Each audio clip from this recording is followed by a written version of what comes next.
गोविंद जय जय गोपाल जय जय, राधा रमण हरि गोविंद जय जय, राधा रमण हरि गोविंद जय जय, गोविंद जय जय हरि गोपाल जय जय। बोलिए गोविंद भगवान की जय, सद्गुरुदेव भगवान की जय। आइए थोड़ी ज्ञान की चर्चा में प्रवेश करें। आनंद प्रत्येक जीवात्मा की मांग है, प्यास है। शरीर को सुख का और आत्मा को आनंद चाहिए। शरीर संसार का अंग है और आत्मा परमात्मा का अंश है। अंश अंशी से मिलना चाहता है, तभी तो शरीर संसार की ओर भागता है और आत्मा परमात्मा को पाना चाहती है। हमारी अभिप्सा है, हमारी इच्छा है, हमारी मांग है, जो भी मिले असीम मिले। वो सीमा से हम संतुष्ट नहीं होते, सीमित वस्तुओं से हम संतुष्ट नहीं हो पाते।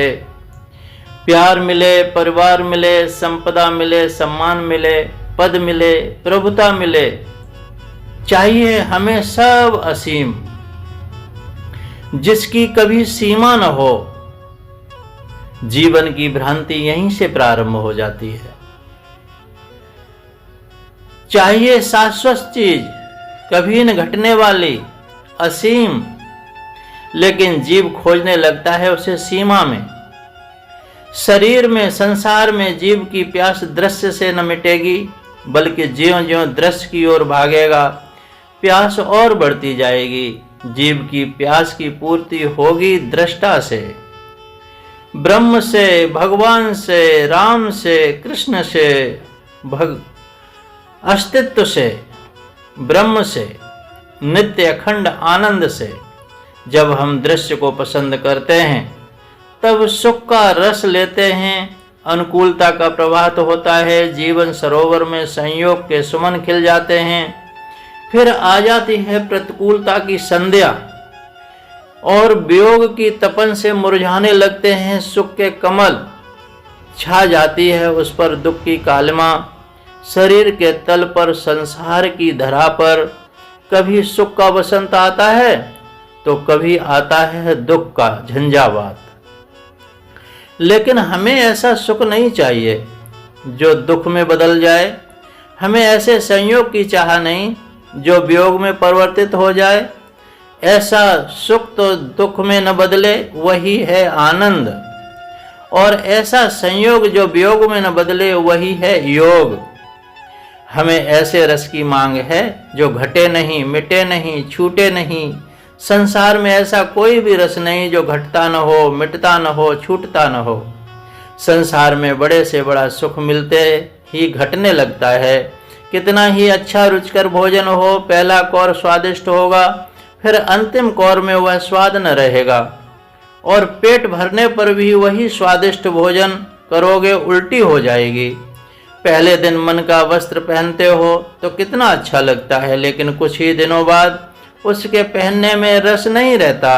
अपनी रुचि का मकान बनवाते हो, मकान तैयार करवाते हो, पेंट करवाते हो, पुताई अच्छी तरह से करवाते हो, सजाते हो मकान को, और फिर ब्राह्मणों को बुला करके हवन करवाते हो, गृह प्रवेश होता है, सबको भोज प्रसाद खिलाते हो, नाचते हो, खुशियां मनाते हो गृह प्रवेश पर। पहले दिन का रस ही कुछ और था, लेकिन कुछ ही दिन रहने के बाद रस साधारण हो जाता है। दो प्रेमी पति पत्नी जब पहली बार मिलते हैं तो ऐसा लगता है कि सारी दुनिया ही खुशियां सिमट करके हमारी झोली में समा गई हैं। कुछ दिन तक यह दौर चलता रहता है, पता भी नहीं चलता कि रात और दिन कहाँ गुजर रहे हैं। लेकिन कुछ ही दिनों के बाद सैया के सुमन सूखने लग जाते हैं।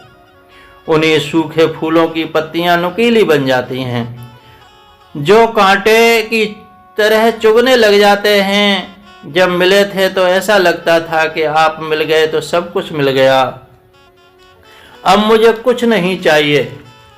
लेकिन अभी तो मिलन के बाद दूसरा बसंत ही नहीं आया। लेकिन इस बसंत में वह सुगंध नहीं है, वह थिरकन नहीं है।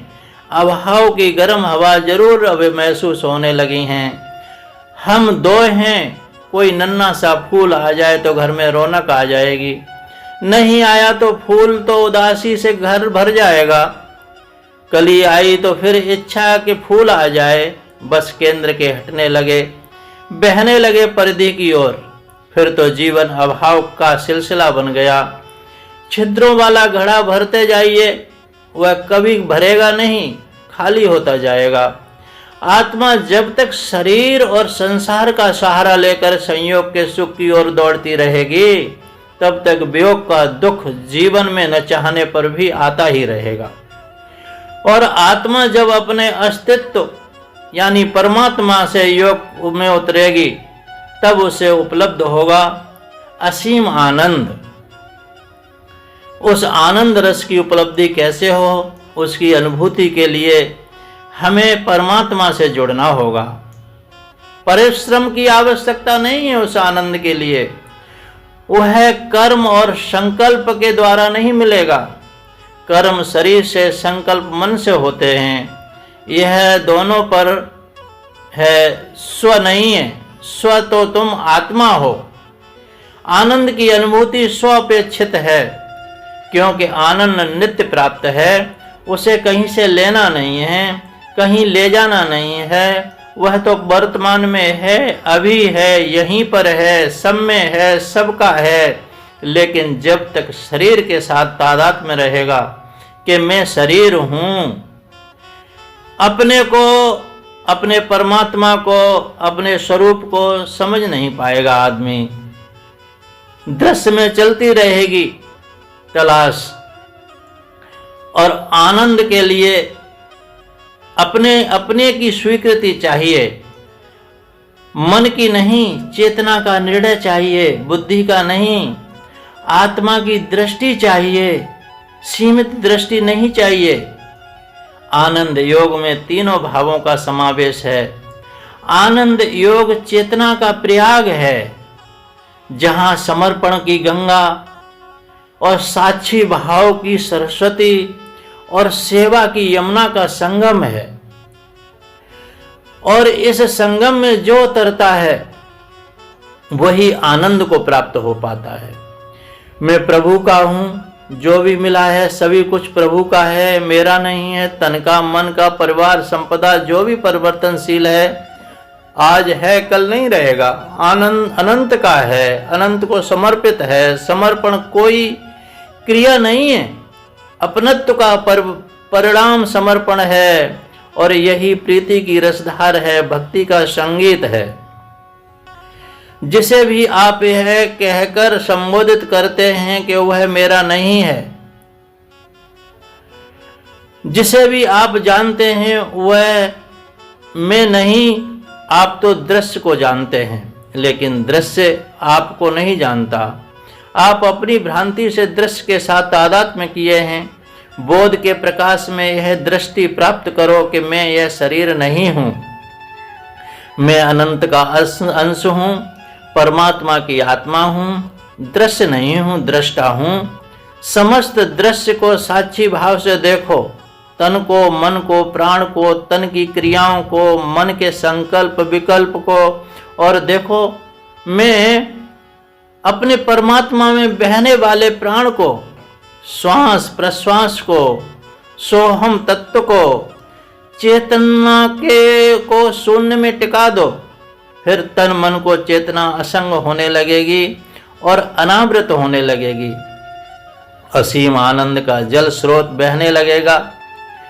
रस की धाराएं समस्त व्यक्तित्व में, कर्म का प्रवाह जीवन में बहेगा, लेकिन उसमें कर्तापन की बो तक नहीं होगी, अहम और आसक्ति की गंध नहीं होगी।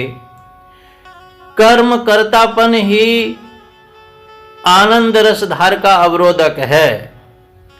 परिणाम में कर्म बंधन और पीड़ा बन जाता है, और हम फिर कर्म को छोड़ने का प्रयास करते हैं। सोचते हैं कर्म कष्ट देने वाला है। तथा कथित लोग कर्म के त्याग को संन्यास कहने लगते हैं। इसी धारणा को लेकर हमारे संतों ने, साधुओं ने अपने को कर्म जगत से उपराम कर लिया, जिससे देश में भिक्षावृत्ति, आलस्य और बेकारी की जड़ों ने काफी गहराई पकड़ ली। नहीं, कर्म सेवा है, पूजा है। हाँ, कर्तापन आते ही उसमें आनंद की सुगंध नहीं रहती, केवल सुख दुख की गंध आती रहती है, जो कभी प्रसन्नता और कभी पीड़ा से भरती है। भगवान कृष्ण भी यही कहते हैं, न कश्चित् क्षणमप जात तिष्ठित कर्म कृत कार्यते हिवसा कर्म सर्व प्रकृत जैर गुणैः। निसंदेह कोई भी मनुष्य किसी भी काल में क्षण मात्र भी बिना कर्म के नहीं रह सकता, क्योंकि सारा मनुष्य समुदाय प्रकृति जनित गुणों द्वारा परवश हुआ कर्म करने के लिए बाध्य किया जाता है। फिर कर्म कैसे छोड़ सकते हो? कर्म को पूजा बना दो, कर्म ही कर्तापन रहेगा तो फिर वो आनंद से वंचित कर देगा। उसमें कर्तापन नहीं, समर्पण होना चाहिए। आनंद शरीर धर्म नहीं है, यह है स्वधर्म। आनंद में क्रिया की अपेक्षा नहीं है, यह है सत्य की स्वीकृति। एक बार स्वीकार कर लो, सदगुरु के श्री चरणों में बैठ कर के आनंदमय प्रभु मुझ में है, मेरे हैं, और जिसे हम हैं यह कहकर संबोधित करते हैं, वह प्रभु का है। मेरेपन का योग आनंद के साथ हो जाए, फिर प्रीति रस आनंद में उतरने लगेगी। चेतना निर्णय ले, मैं शरीर नहीं हूँ, प्रभु की चेतना हूँ, फिर आनंद रस आनंद में अवतरित हो जाएगा। मैं कर्म का कर्ता नहीं हूँ, कर्म का प्रवाह केंद्र से हो रहा है। अकर्ता भाव में खिले हुए सेवा के पुष्प समस्त जीवन के शांति रस में आपूर कर देंगे। आनंद में प्रीति रस, शांति रस का संगम है। समर्पण भाव, साक्षी भाव, सेवा भाव समन्वय है। इसमें भक्ति का संगीत है, तत्व ज्ञान का आलोक है और सुगंध है सेवा की। यह अपने में पूर्ण है। इतना ही कह करके वाणी को विराम। बोलिए सच्चिदानंद भगवान की जय। हरिओम तत्सत, हरिओम तत्सत, हरिओम तत्सत। सोहम सोहम सोहम। बोलिए सद्गुरुदेव भगवान की जय।